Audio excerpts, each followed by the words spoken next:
of developing na surface trough na under developing din ng Intertropical Convergence Zone. Posible ba itong maging isang invest? Alamin. Frontal system, habang humihina ito ay magdudulot pa rin ng mga ilang kalat-kalat na pag-ulan sa may bandang isim ng Luzon. Pero hindi katulad na kahapon, ito ay bas bahagya na lamang na magpapaulan sa ilang bahagi ng Northern Luzon. Nakataas ang forecast ito, kasama na pa rin ang Metro Manila, especially sa bandang hapon. Pero maliit na lamang ang tsansa. Ilang bahagi pa rin sa bansa, especially sa may bandang Visayas at Mindanao, makakaranas muli ng mga kalat-kalat na pag-ulan na may pagkilat at pagkulog habang umiiral ang surface trough sa silangang baybayin ng Mindanao. At latest ENSO projections probability natin para ngayong month of May, alamin. Mananatili pa rin bang neutral hanggang sa susunod na taon? Tatalakayin natin.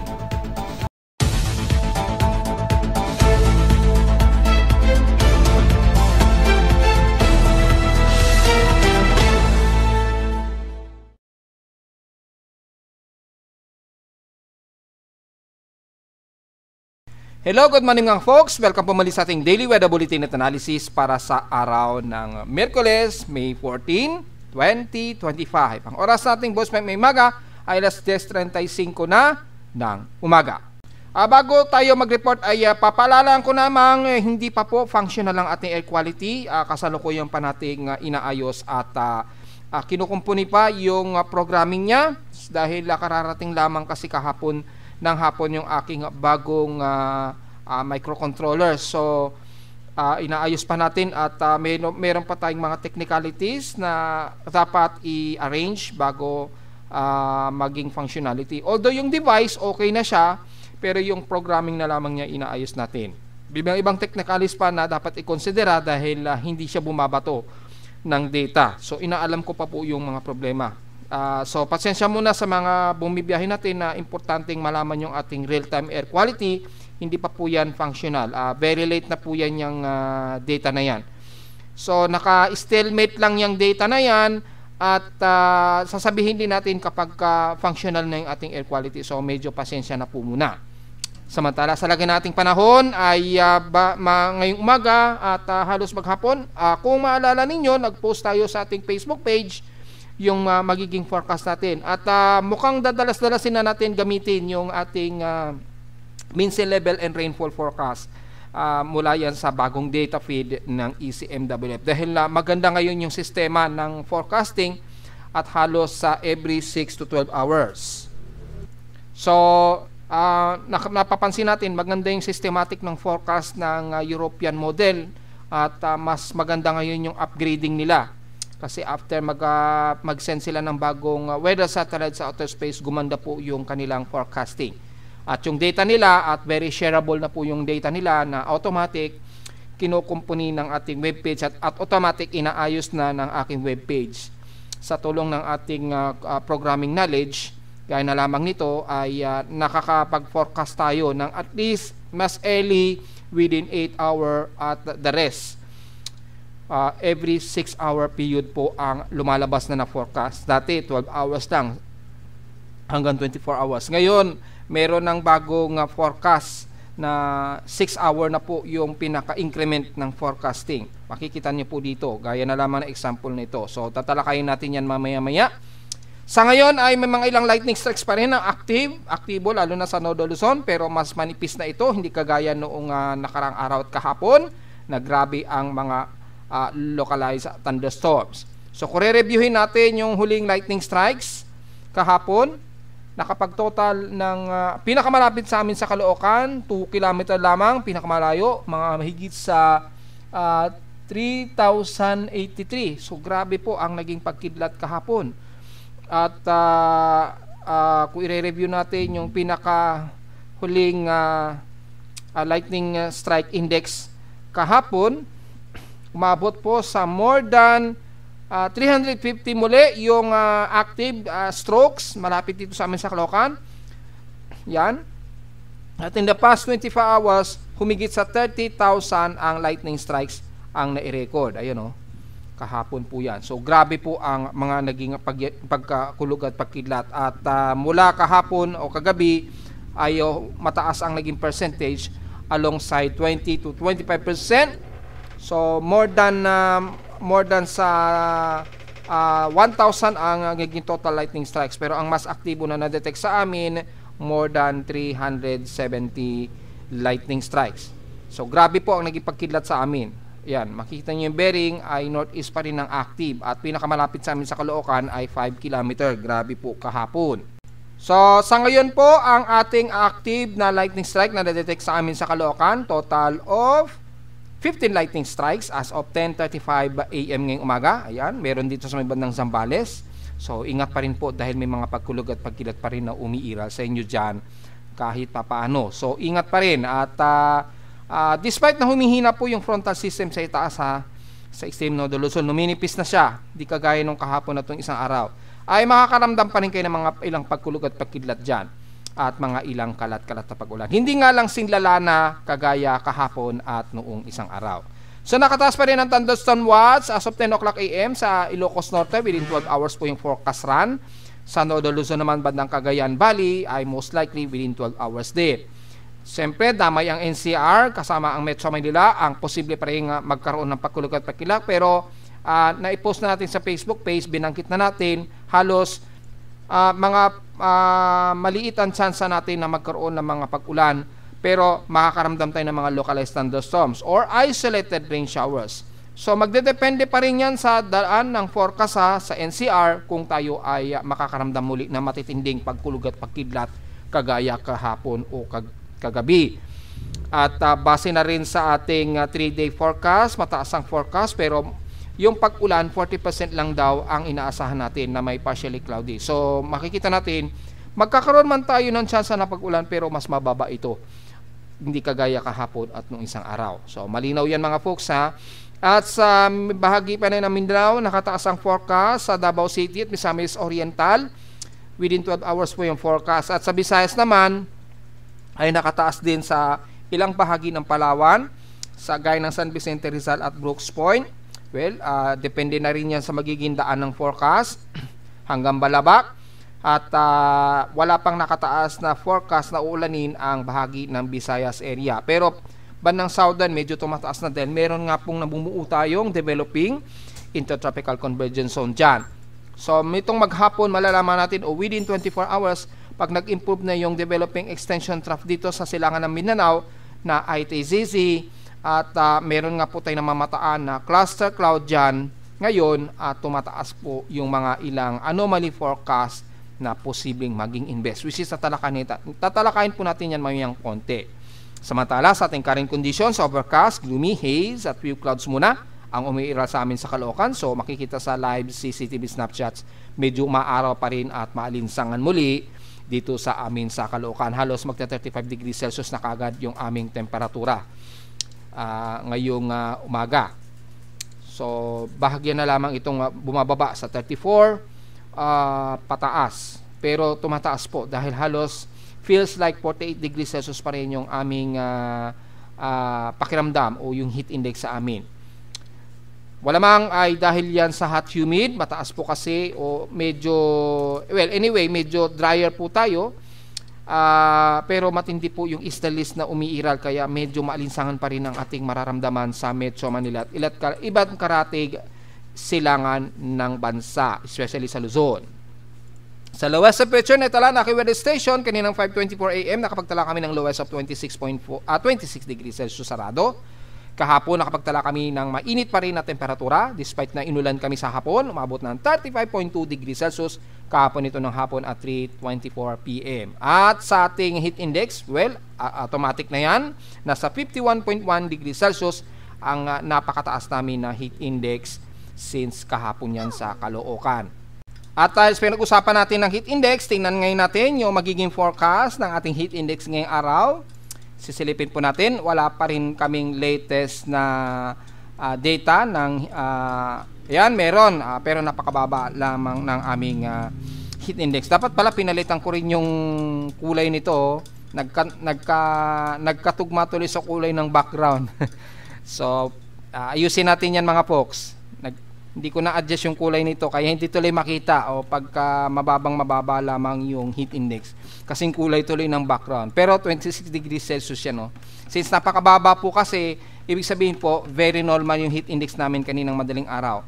Kaya halos hindi makita kasi hindi nakalimutan kong palitan pala ang kulay nito. So, adjust na lang natin yan mga folks. Ibig sabihin lamang yan, napaka-normal yung aming heat index kagabi at madaling araw. Ibig sabihin, wala pa kaming latest update ng heat index. Samantala, sa forecast, ngayong 10 o'clock AM, inaasahang heat index sa amin sa Caloocan, 40 degrees Celsius po ang extreme caution namin.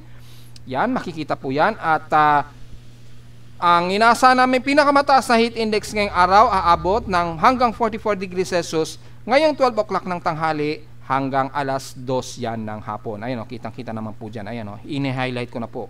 So, ganyan din yung magiging forecast natin na tatalakayin sa iba't ibang lugar sa bansa.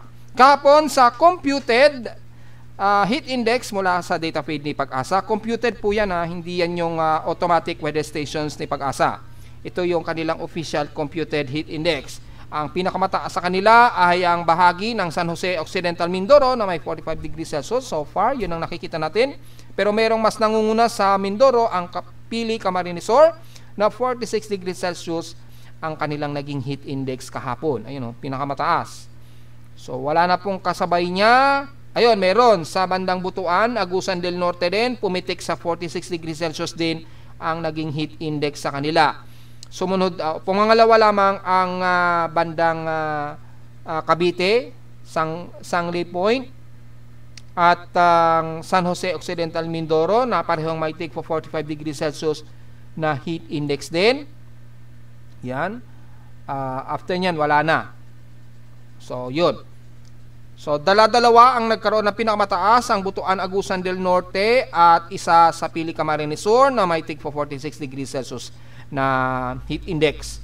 Ayun yan sa computed ni Pag-asa at sa 45 degrees Celsius heat index naman ay ang naglalaro mula sa 45 degrees Celsius kasama ng Rojas, Capiz, Masbate, yan, San Jose Occidental Mindoro, yan, at Sangli Point, Cavite na may 45 degrees Celsius na heat index.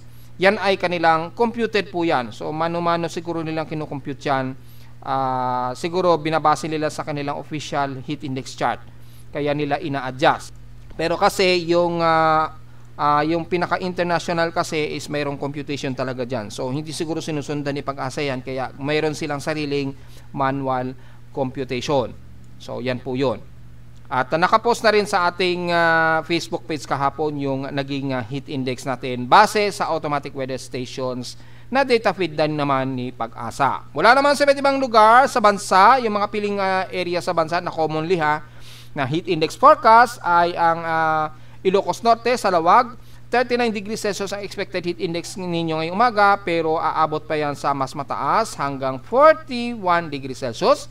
Ngayong alauna hanggang alas 3 daw yan ng hapon. So, medyo matindi rin ang init sa inyo dyan.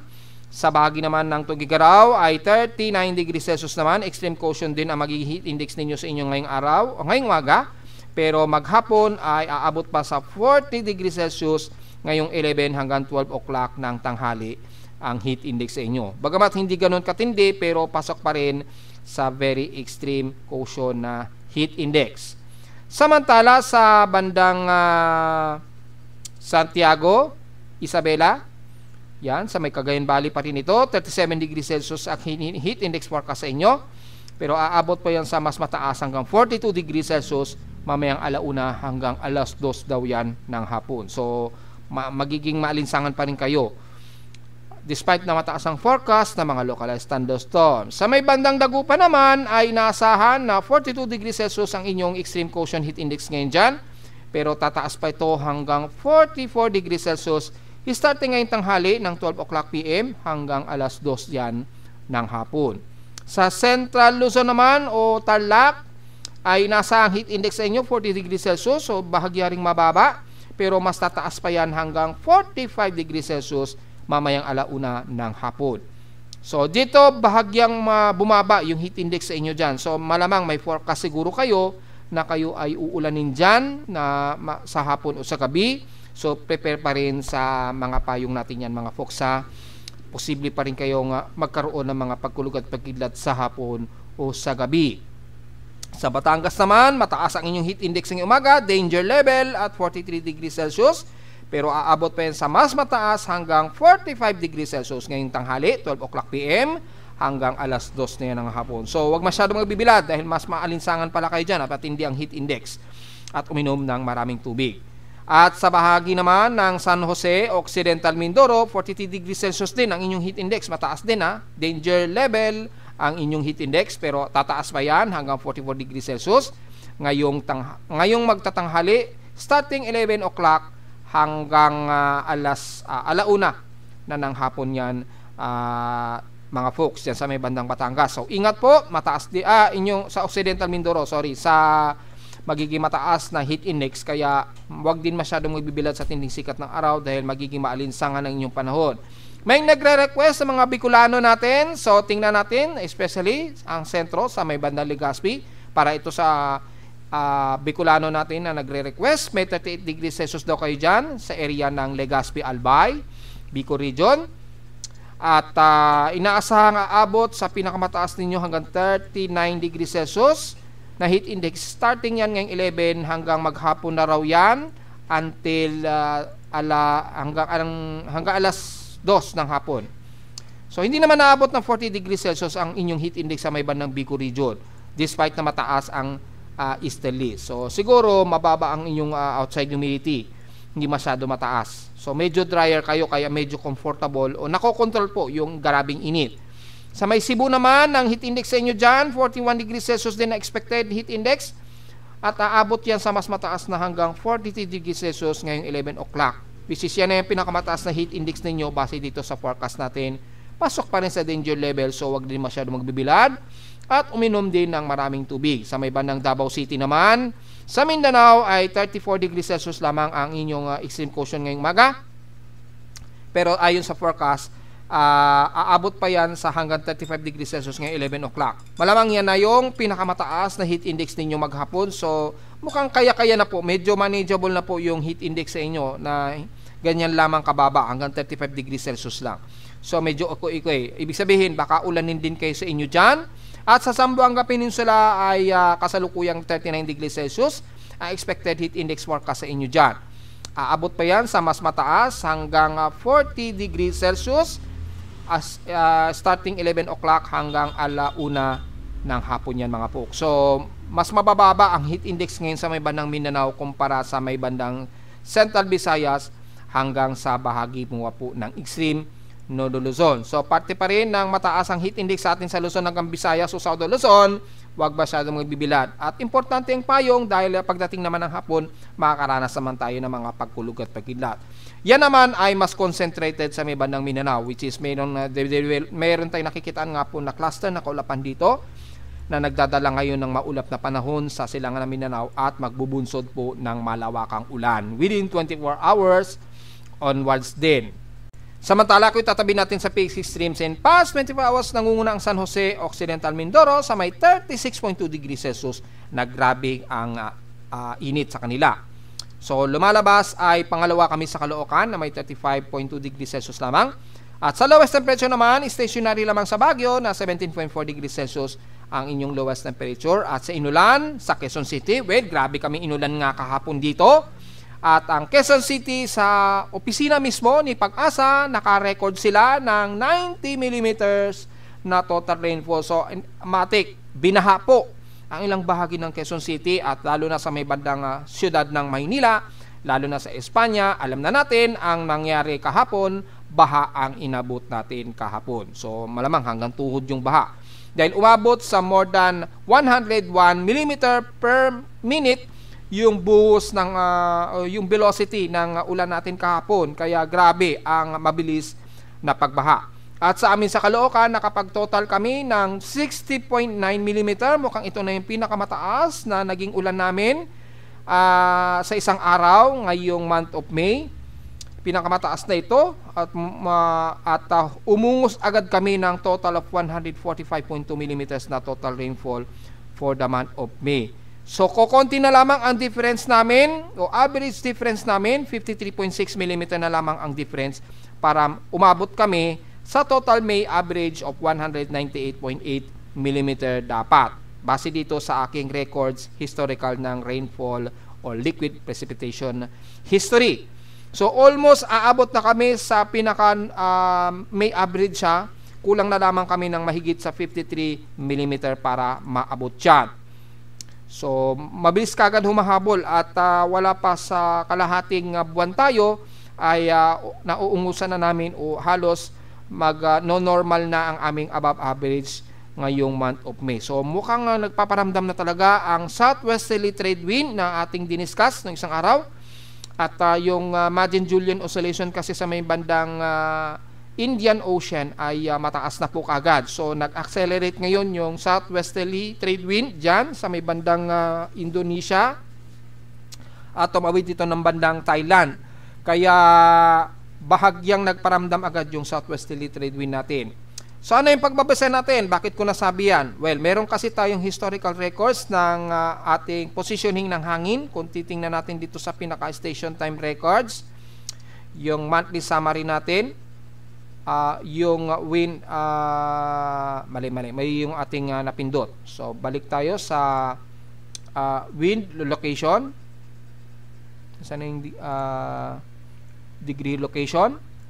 So, base sa wind direction, mapapansin po natin for the month of May ay nag-iiba na ang direksyon ng hangin. Kung mapapansin ninyo, since May 2, nagsa-southwest na po at east-southeast na. So, medyo nag-aalangan na po yung galaw ng hangin natin.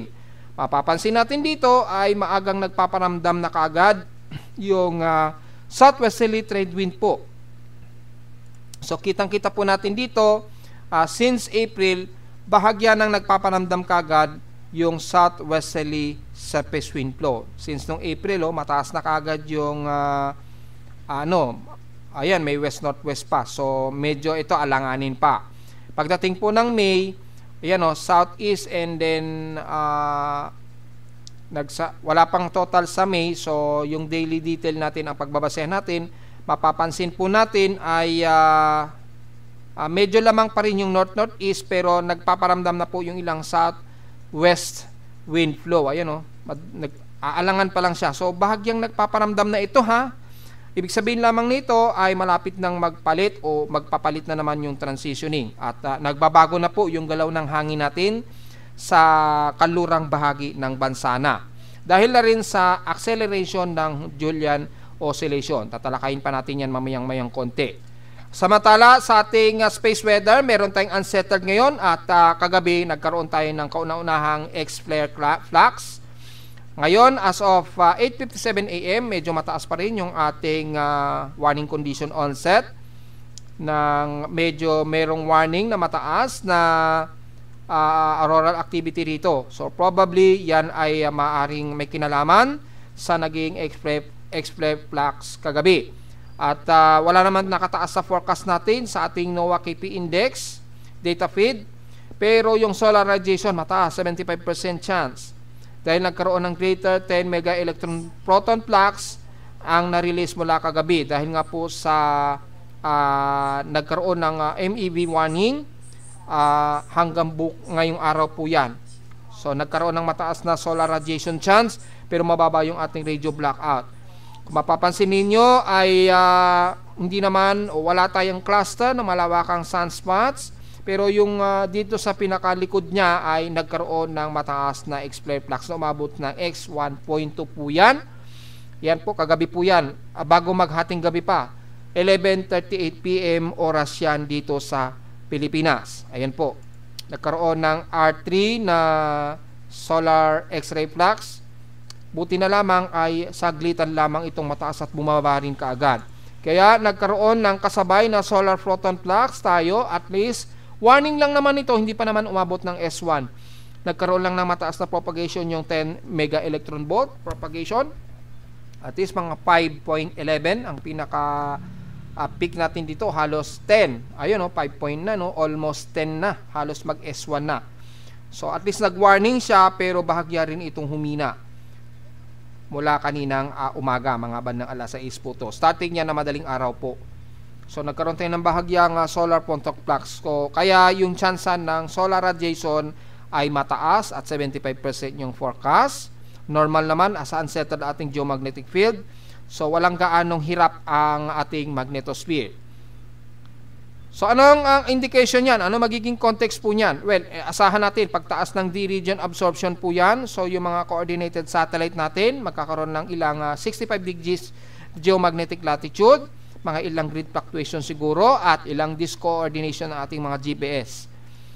At yung epekto ng high latitude sa mga astronaut natin sa outer space dahil ito ay solar photon flux. So medyo hirap yan o medyo problematic yan sa mga astronaut natin sa outer space, lalo na sa International Space Station.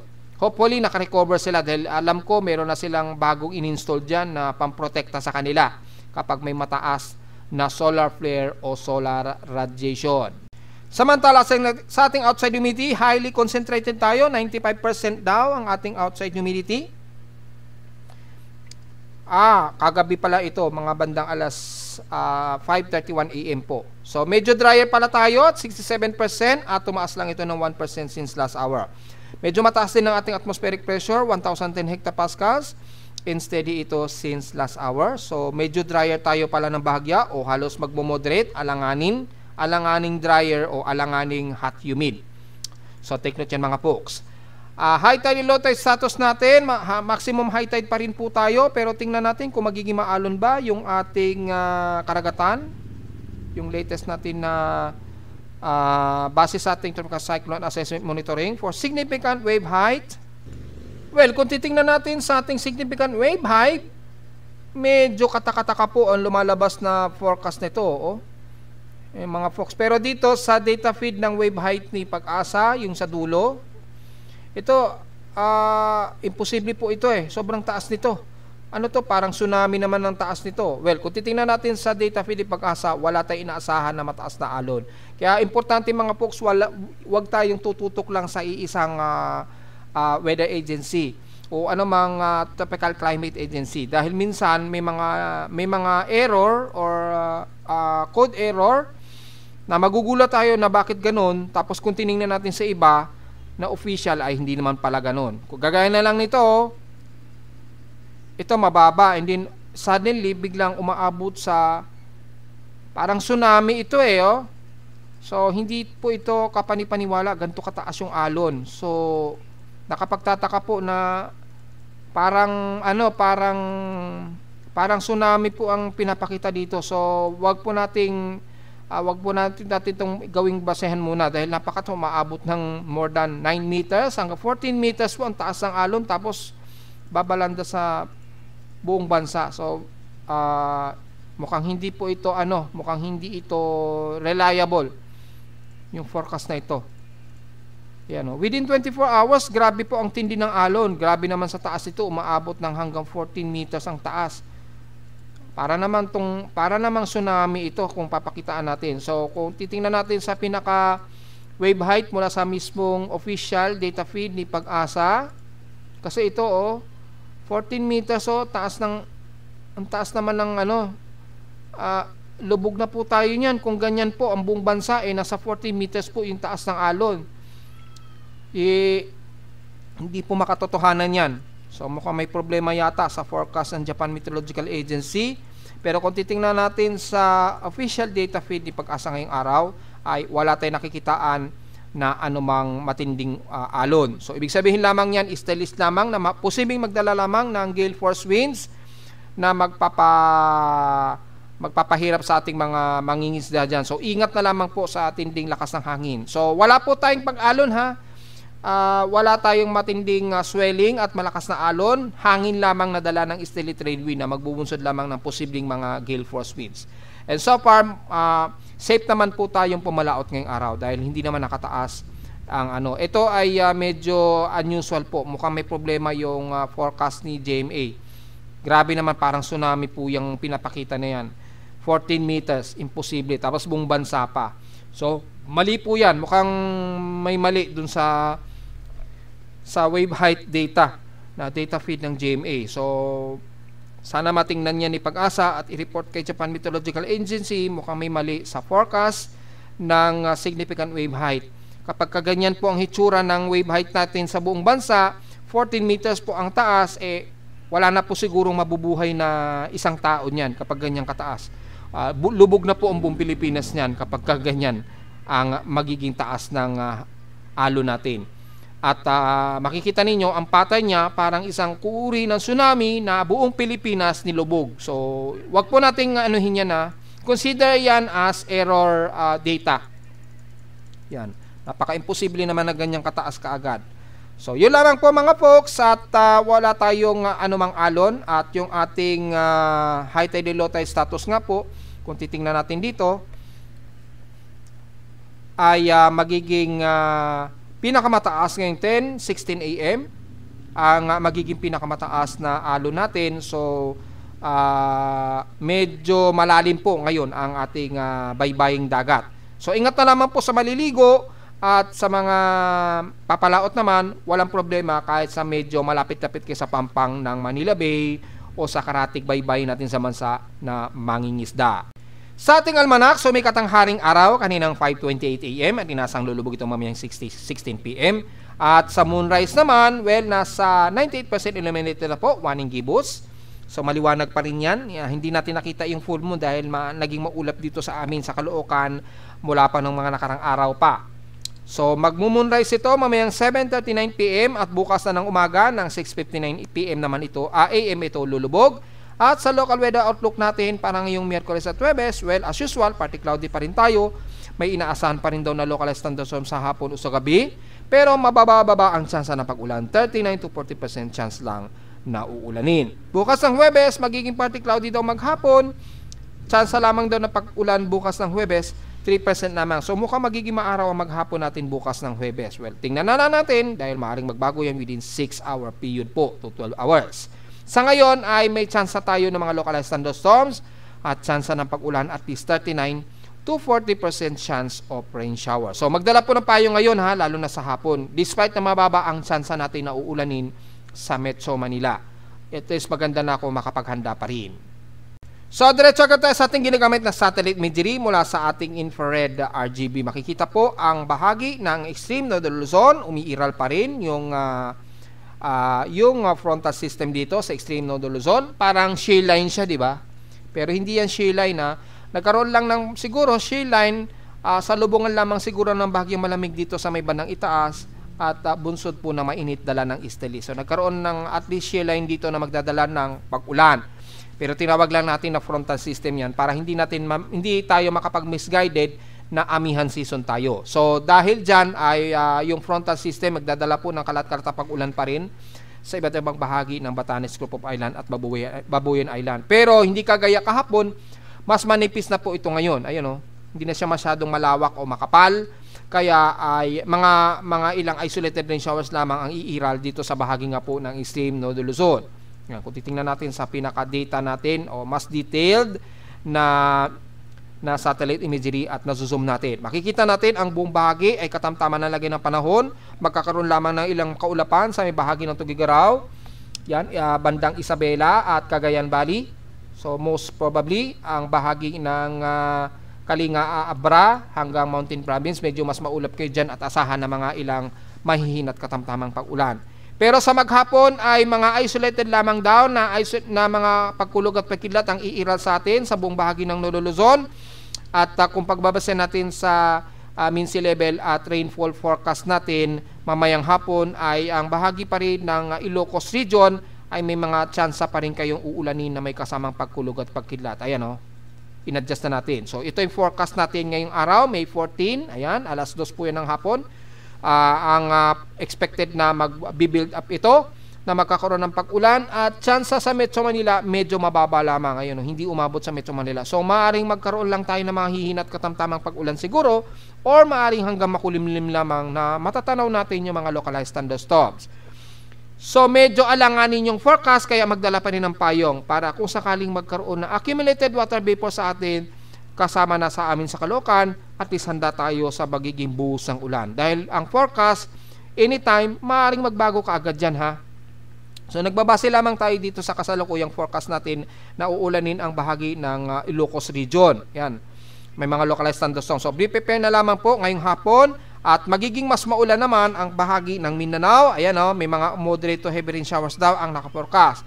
Mapapansin natin yung build up ng Intertropical Convergence Zone mula sa silangan ng extension ng ITCZ development. Kasabay naman ng may pamumuo dito ng cluster at nagkakaroon ng medyo anomaly dyan. At makikita natin dito ay mataas yung anomaly of rainfall kaya nakakaranas ng moderate and heavy rain showers. Ngayong hapon ang buong Mindanao area. Kasama na ang bandang Sorsogon area, City of Davao at ilang bahagi dyan sa may bandang Osamis region o bandang Misamis o Occidental o Oriental area. Alanganin siya. So magkakaroon ng mga kalat-kalat pag-ulan dyan ngayong hapon. Ingat na lamang po sa mga posibleng pagbaha pa rin mga folks.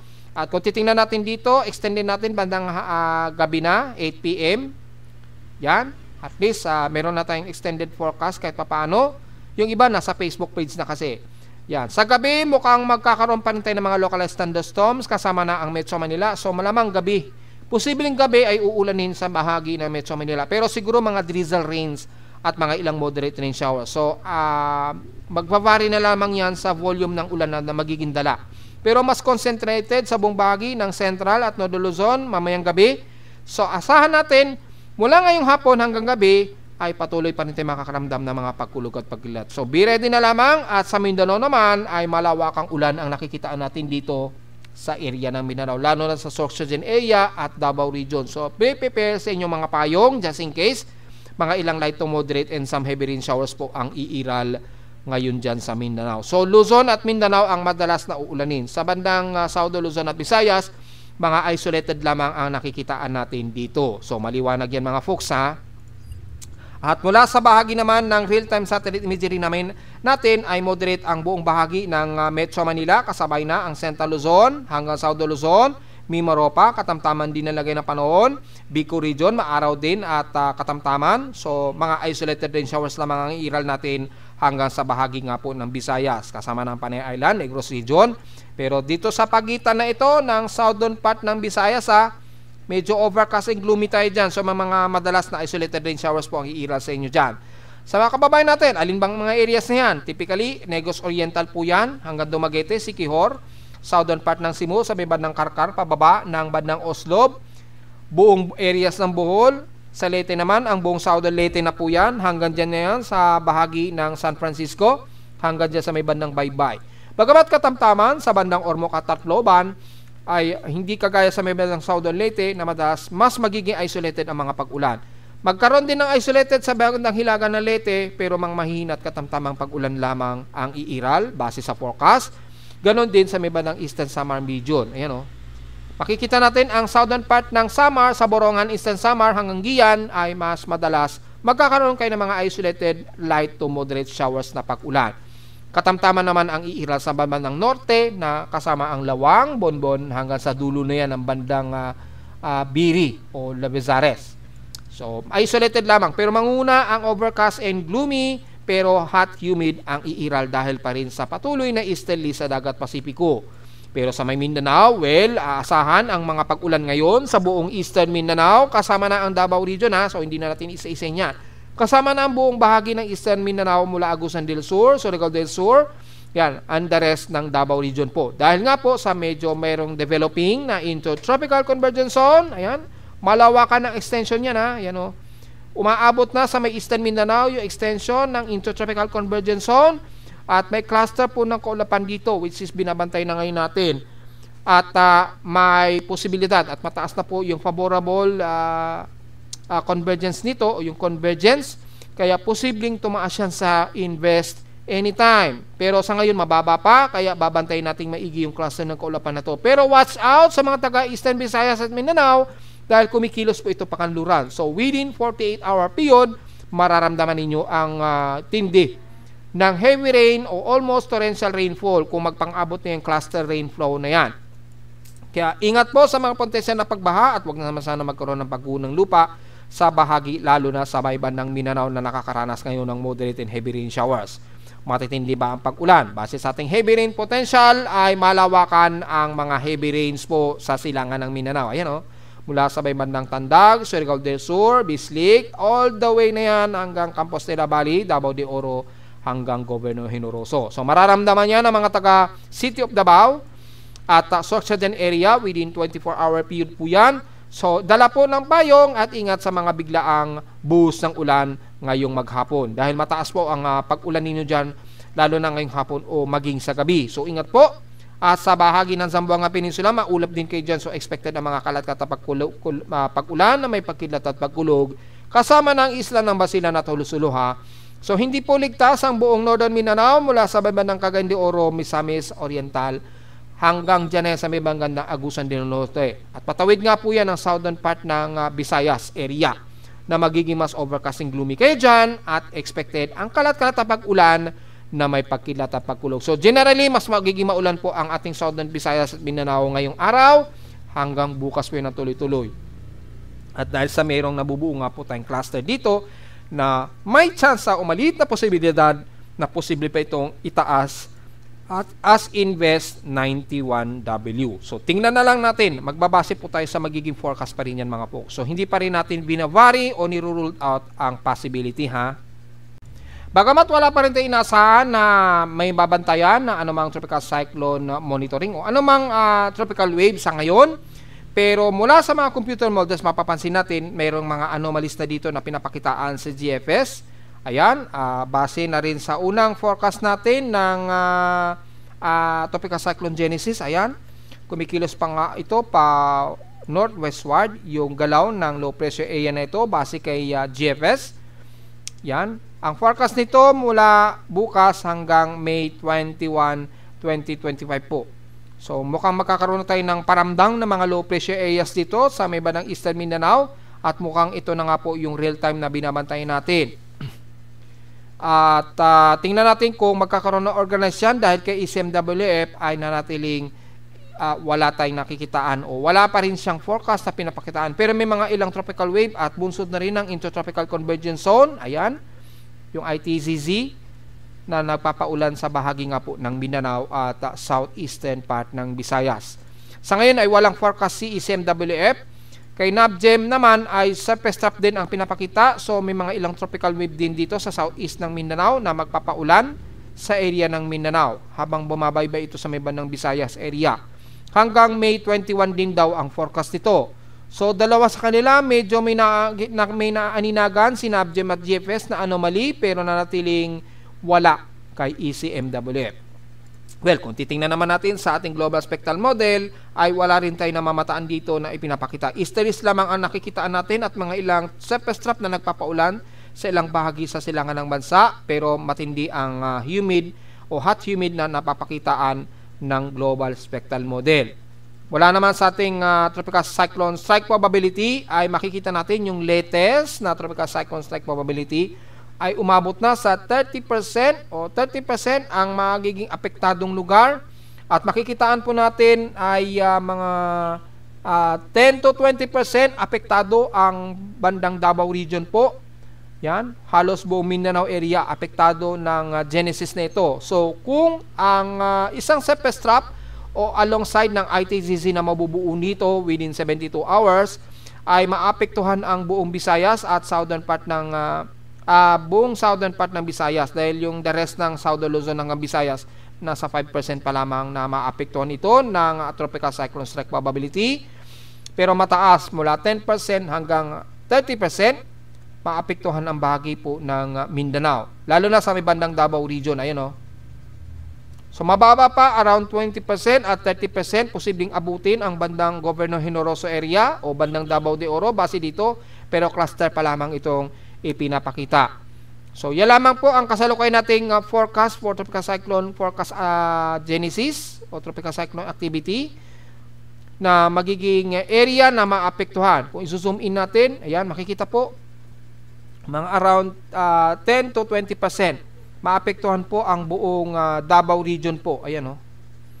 So, posible pa rin kung hindi magiging bagyo ito, ay yung malawakang pag-ulan naman ang makaapekto sa may bandang Davao region. 10% lamang sa ilang bahagi ng Northern Mindanao, ilang bahagi ng Maguindanao, yan, North Cotabato, So, depende sa galaw niyan dahil baka within 96-hour period po yan ay baka sakaling maapektuhan na ng 20 to 30% ang buong Mindanao area. So, iloload po natin yung 96-hour period. So, makikita natin dito, mas apektado na po yung buong Davao region na yun, nasa at least 20 to 30%. So, malawakang ulan po kung hindi man maging bagyo yung dadaan na sa pestrap nito. And then, mga 10% naman sa buong bahagi ng Mindanao at west portions ng Visayas. Damay din ng Cebu at Palawan sa maapektuhan ng 10% nito. So at least may idea na po tayo kung sakali na hindi yan maging bagyo. Pero kung magiging bagyo man yan, alam na rin natin ang maapektuhan lugar dyan sa bahagi ng Mindanao hanggang dyan sa Palawan po. Within 96-hour period po yan mga folks. At kung titingnan naman natin sa ating West Pacific Basin, yan sa may bandang West Pacific Basin natin, ngayong araw ay nasa mababa pa naman, 15% yung probability chance development nito. Ayan, nakikita natin sa bandang silangan na po ng Mindanao, 15% anomaly na siya. So, maaring 15% chance na maging isang invest yan. Pero for the next 24 hours, tumataas po siya sa hanggang 20% ang tsansa. Ayan So, sa mga nagtatanong, lalapit ba yun sa bansa? Well, dalawa magiging senaryo base sa Genesis. Pwedeng ganyan ang galaw niya or paganyan. Yan, ganyan. So, malaki rin ang cone of uncertainty niya. Pero malinaw dito na at least 20% chance na pwedeng maging isang invest ito. So, aantayin natin kung tataas pa yan within 48-hour period. Dahil base sa ating tropical cyclone formation probability and convergence, medyo favorable na po siya. Ayan disorganized nga lang siya, pero very favorable na rin siya na magkakaroon ng upward low convection. Sa pinaka-vorticity niya, at least nasa invest method na siya o pinapakitaan na nasa under-invest monitoring na siya. Ayan, hanggang dito sa may bandang silangan ng Mindanao. So, bantayin natin yan. Dahil kapag nasa under-invest na siya, ay posible na itong itaas as 91 W anytime. So, tingnan natin. Aabangan na lang natin kung magkakaroon na ng latest output ang ating tropical cyclone sector. Sa ngayon, ay yan lamang ang nakikitaan natin base sa pinaka-real-time monitoring natin sa ating West Pacific Basin. So, meron tayong binabantayan at meron tayong at least 55-hour period kung ito ay magiging significant. Yan, mataas na rin ang pinaka-horizontal probability, mababa na rin atmospheric pressure, yung cyclonic probability ay napakababa pa. So, hindi pa natin o hindi pa talaga certain na magiging aktibong bagyo yan sa ngayon. So, magbabantay pa rin tayo mga folks at mag-update tayo anytime kapag may mga changes sa ipinapakita na ito ng ating mga Genesis and Tropical Cyclone Assessment. Samantala, sa ating latest El Nino La Nina monitoring, bagamat mananatiling inactive tayo at sa ating latest ENSO mula sa data feed ng NOAA ay 74% chance nga dito during June to August ay mananatili itong neutral sa Northern Hemisphere part. At makikita natin na natiling inactive nga po siya. Na maaring mag-extend ito o mag-exceed ng 50% within August to October 2025. Ano bang ibig sabihin yan? Base sa ating latest output ng ENSO projections and probability, ito yung mas magandang reliable source ko so far. Mga bandang June hanggang September, October ay mananatili tayong nasa neutral o inactive ang ating sea surface temperature. So, ang exceeding nito, base sa aking probability, 58.40% siya. Pero yung minimum 50%, base din dito sa ating binabasa sa itaas kanina, ay by June and July or July to August. Ito nga po, ang exceeding niya na magiging neutrality siya, nasa 52.60 to 52.680% ang kanyang chances probability, which is halos pasok naman sa sinasabi dito sa synopsis ng NOAA. So, tama naman. And then,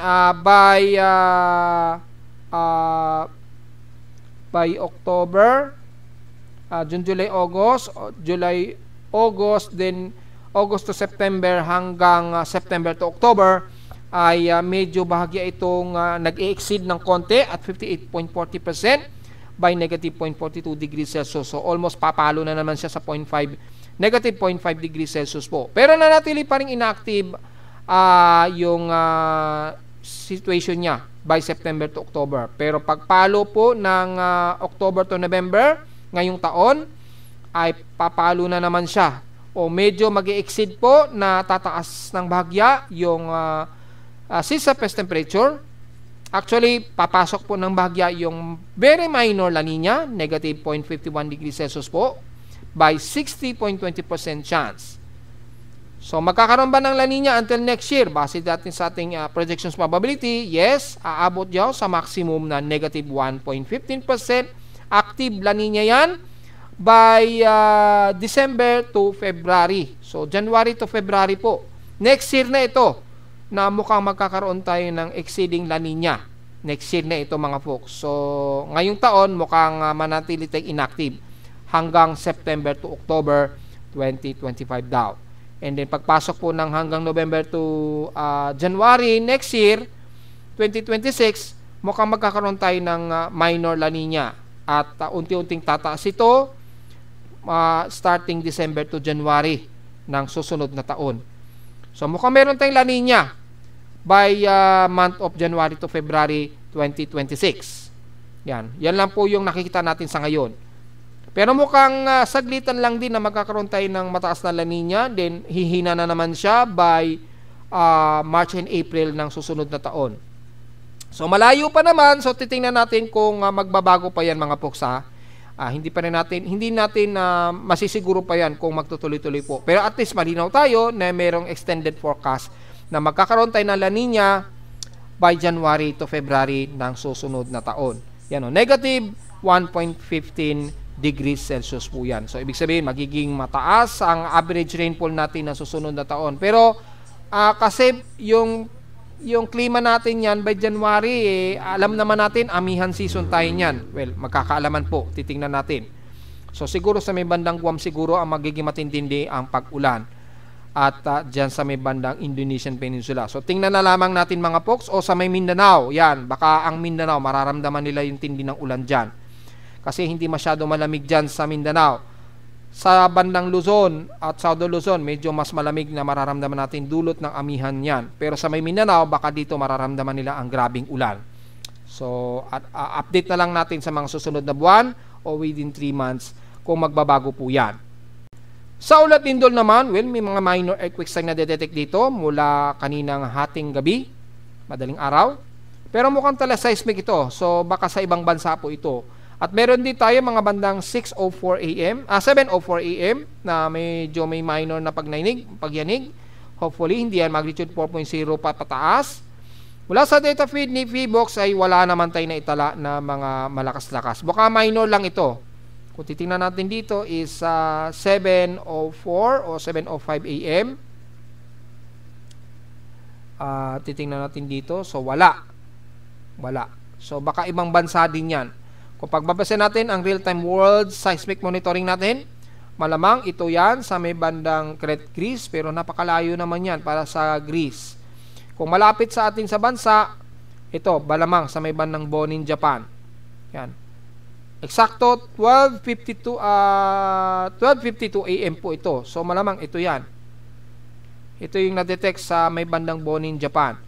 Bonin Islands, Japan region, magnitude 5.5 po ito na may napakalalim 454 km epicentral depth. So wala itong mai-release na malakas na energy na magbubunsod ng malaking tsunami. At dito sa may bandang Mindanao, ano ito? Molucasi po ito. Pero no isang araw pa ito nagyanig eh. So yun lamang ang medyo na-detect natin so far. Ang sa may bandang Bonin Islands, Japan po ito. Kaninang madaling araw po yan. Malayo naman sa bansa at napakalalim na epicenter depth.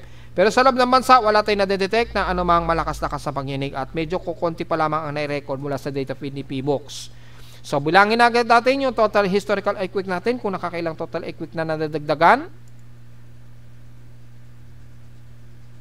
Yan, hintayin natin mag-load. Kino-compute pa kasi dahil marami talagang data na pumapapasok.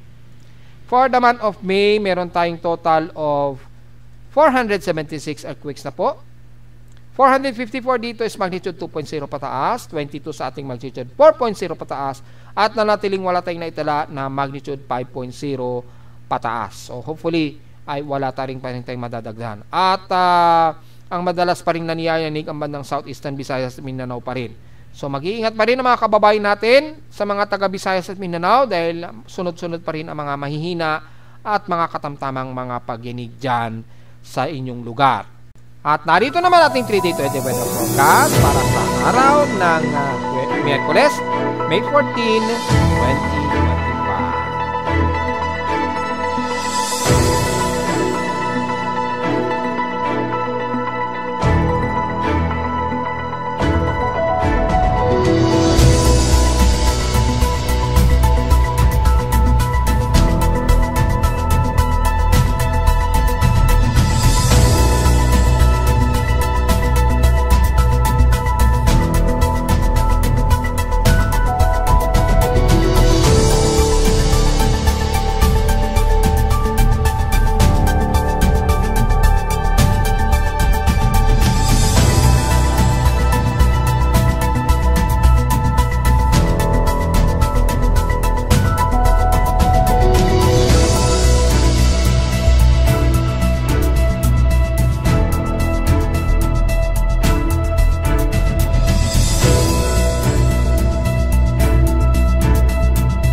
hanggang dito na po ating daily weather bulletin at analysis para sa araw ng Miyerkules, May 14, 2025. Huwag po kalilimutan na mag-like, share, subscribe po sa ating YouTube channel at visit lamang anytime sa ating website na www.pimoweather.com para sa iba pang detalye nyo. Gusto nyo malaman na hindi natin isamang umaga? Well, bagamat manipis ang magiging pag-ulan natin sa Luzon at lalo na sa Metro Manila, pero wag nating i-rule out ang possibility of isolated rain showers at may mga pagkulog at pagkidlat pa rin lalo na sa hapon o sa gabi.